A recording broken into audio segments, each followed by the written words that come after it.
छत्रपती शिवाजी महाराजांचे आराध्य दैवत आणि 3.5 शक्तिपीठामधील पहिले पूर्ण शक्तिपीठ म्हणजे महाराष्ट्राची कुलस्वामिनी आई तुळजाभवानी आणि तिचे वास्तव्य असलेले श्री क्षेत्र तुळजापूर याच ऊर्जास्थानाची आजची सफर असणार आहे। तर या प्रवासामध्ये आई तुळजाभवानी बरोबरच आपण अशी ठिकाणं पाहणार आहोत जी कदाचित आपण पाहिली नसतील किंवा आपले लक्ष गेले नसेल। तर चला आपल्या या प्रवासाला सुरुवात करूयात। तुळजापूर हे धाराशिव जिल्ह्यातील तालुक्याचे ठिकाण। पूर्वी येथे चिंचेचे झाडे जास्त असल्यामुळे याला चिंचपूर या नावाने ओळखले जायचे। तर तुळजापूर या नावाची कथा काहीशी रोमांचकच। कृतयुगात कर्दभ ऋषीच्या पत्नी अनुभूतीसाठी आई भवानी त्वरित धावून आली म्हणून तिला त्वरिता म्हटलं जाऊ लागलं। त्वरिताचं तुळजा आणि तुळजाचं अपभ्रंश होऊन पुढे तुळजा झालं। तर आई तुळजाभवानीचं वास्तव्य असलेलं हे तुळजापूर आणि तुळजापूर हेच नाव आज तागायतपर्यंत आहे। या तुळजापुरात येण्यासाठी महाराष्ट्रातील महत्त्वाच्या ठिकाणापासून महामंडळाच्या बस उपलब्ध असतात। आपण येथे बसने पोहोचतो आणि येथूनच सुरू होतो पायी प्रवास।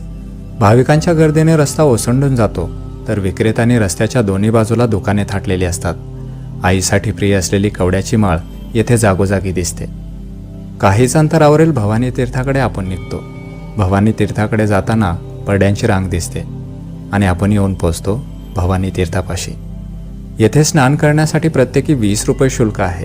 महिला आणि पुरुषांसाठी येथे वेगवेगळे कुंड आहेत। भाविक येथेच स्नानाचा मनसोक्त आनंद घेतात। स्नानादी उरकून आपण मंदिराकडे निघतो। वाटेतील गणपतीचे दर्शन घेतो आणि येऊन पोहोचतो राजेश शहाजी या महाद्वारापाशी। एरवी याच प्रवेशद्वारातून तुळजाभवानीच्या दर्शनाला जाता येतं, परंतु नवरात्र किंवा गर्दीच्या वेळी दर्शन रांगेचे वेगवेगळे पर्याय उपलब्ध असतात। जसे धर्मदर्शन, ही दर्शन रांग म्हणजे मुख्य दर्शन रांग। या दर्शन रांगेतून आपल्याला थेट तुळजाभवानीच्या गाभाऱ्यापर्यंत जाता येतं। गर्दीनुसार साधारण 4 ते 8 तासात आपलं दर्शन होतं। तर दुसरं मुखदर्शन, यामध्ये काही अंतरावरून तुळजामातेचं मुखदर्शन करता येतं। या दर्शन रांगेत गर्दी कमी असल्यामुळे आपलं दर्शन लवकर होतं आणि ज्या भाविकाकडे वेळेची कमतरता आहे त्यांना सुमारे 300 रुपयात थेट भवानी मातेच्या गाभाऱ्यापर्यंत जाता येतं। आपण महाद्वारातून मंदिराकडे निघतो। काही पायऱ्या उतरून आल्यावर उजव्या बाजूला गोमुख तीर्थ दिसतं। या तीर्थामध्ये गोमुखातून अखंड जलधारा वाहत असतात।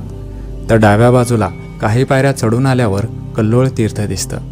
देवी येथे आल्यानंतर जेव्हा या तीर्थाची निर्मिती केली तेव्हा पृथ्वीवरील सर्व उदक तीर्थे या तीर्थात धावून आल्यामुळे त्यांचा एकच कल्लोळ झाला। त्यामुळे या तीर्थाला कल्लोळ तीर्थ म्हणतात। कल्लोळ तीर्थापासून पुढे गेल्यास सरदार निंबाळकर प्रवेशद्वाराच्या डाव्या बाजूला उजव्या सोंडेचा सिद्धिविनायक आहे। कडक आचरण असलेला सिद्धिविनायक नवस्फूर्ती करणारा म्हणून ओळखला जातो। तर या प्रवेशद्वाराच्या उजव्या बाजूला बऱ्याच देवता आहेत। यामध्ये विठ्ठल रुक्माई, गणपती, मारुती, महादेव यांचं दर्शन होतं। सरदार निंबाळकर प्रवेशद्वारातून आतमध्ये आल्यास एक छोटेखानी मंदिर दिसतं। या मंदिराच्या समोरच यज्ञकुंड किंवा होमकुंड आहे। येथे होम हवनाचे कार्य केले जाते। येथे भाविकांसाठी होमाचा अंगारा किंवा भस्म मिळतो। तर प्रथेनुसार येथे अजाबली दिला जातो, म्हणजे बोकडाचे तलवारीने 2 भाग करून त्याला होमात टाकलं जातं। ही प्रथा अंगावर शहारे आणणारी आहे। एखाद्या निष्पाप जीवाची क्रूरतेने हत्या करणं हे कितपत योग्य आहे। या यज्ञकुंडाच्या पाठीमागेच जावळ काढण्याचे ठिकाण आहे।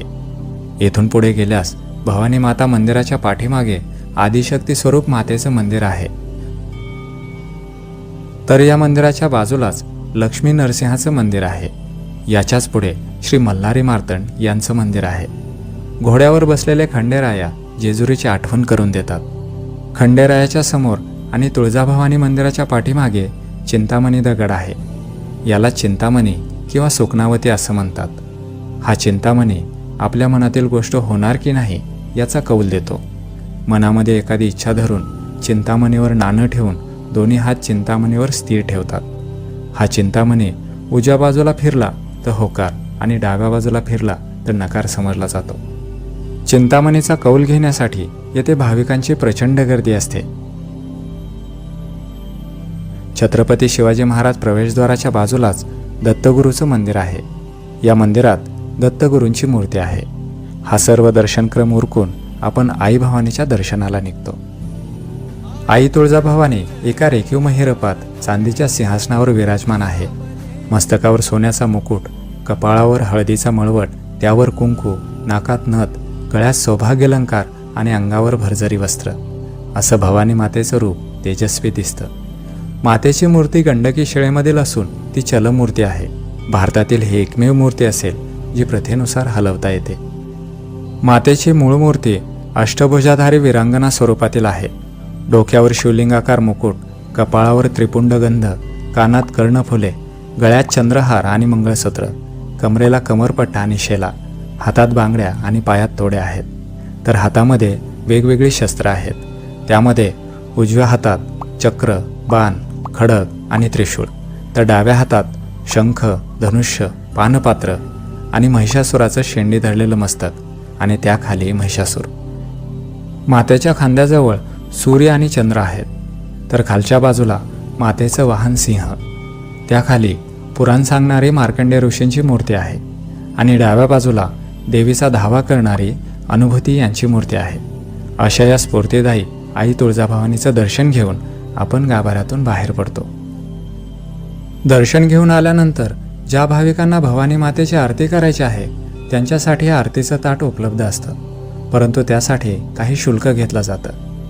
याच आरती करण्याच्या ठिकाणापासून पुढे देवीचा गोंधळ आणि पूजा घालण्याचे ठिकाण आहे. येथील गोंधळी काही शुल्क आकारून देवीचा गोंधळ आणि पूजा घालून देतात. तर याच्या समोरच देवीला नेसवलेली वस्त्र प्रसाद म्हणून मिळतात, परंतु त्यासाठी काही देणगी रक्कम द्यावी लागते. संपूर्ण दर्शनक्रम झाल्यावर मातेच्या मंदिराला आपण एक प्रदक्षिणा घालतो. एरवी भक्कम दिसणारं हे मंदिर नवरात्र किंवा उत्सवाच्या वेळी मात्र फुलांनी सजून निघतं. देवीची वेगवेगळी नावे फुलामध्ये चितारलेली असतात. तर काही सेवेकरी मंदिराच्या आवारातच देवीचे वेगवेगळे रूप साकारतात. कलात्मक सौंदर्याने नटलेला हा देखावा डोळ्याचे पारणे फेडतो. हे सगळं वैभव पाहून मंदिराच्या आवारातच असणाऱ्या पायऱ्यावर आपण काही काळ विसावा घेतो आणि येथे बसूनच आपल्याला मंदिरातील चैतन्य, ऊर्जा आणि शांतीचा अनुभव येतो. काही काळ विसावा घेऊन माँसाहेब जिजाऊ प्रवेशद्वारातून आपण बाहेर पडतो, ते घाटशीळ मंदिराकडे जाण्यासाठी. श्री तुळजाभवानी मंदिर ते घाटशीळ मंदिर हे अंतर साधारण 1 किलोमीटरचे आहे. काही अंतर चालून आल्यावर रस्त्यातच मंदिर समितीचे भक्तनिवास लागते. येथे परवडणाऱ्या दरामध्ये भाविकासाठी रूम उपलब्ध असतात. तर यापुढे काही अंतर चालून आल्यावर महाराष्ट्र पर्यटन विकास महामंडळाचे पर्यटक निवास आहे.